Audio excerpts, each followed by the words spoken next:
Here's The Wire, Season 1, Episode 4, titled Old Cases. So the analogy of this episode, or the theme of this episode, is that the beginning scene is before the credits roll, is that basically they're trying to push a desk through the door. So the one guy thinks it's going the other one way, the other guy thinks it's going the other way. So this desk is stuck in between the door, and it's not really going anywhere because one guy thinks one way, the other guy thinks the one day. So they're basically pushing against each other, and nothing is really being affected.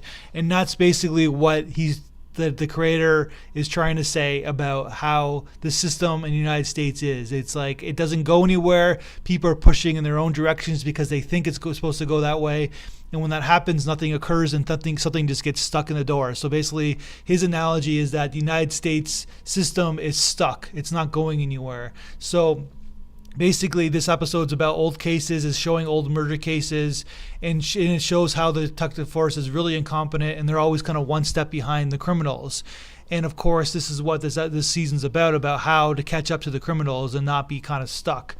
This is really the real introduction to Lester. This character in the first 3 episodes has kind of been hanging around in the background, not knowing who he really is. But we learn in this episode that he's real police. And what I mean by that is that he's a natural-born police detective. He's the natural-born person that actually can solve cases.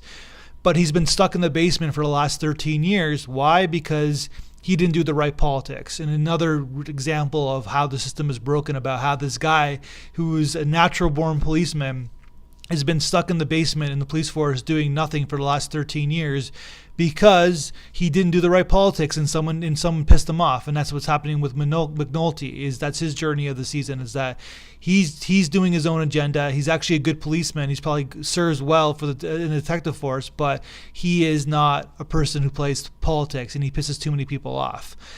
I don't know about you, but this happens in many other businesses and many other, especially in the government world, where there's some great congressmen out there. There's even some great senators out there. There's some great mayors out there who don't go beyond being their own little big fish in a small pond because they don't play the right games within the politician ranks. That's my review.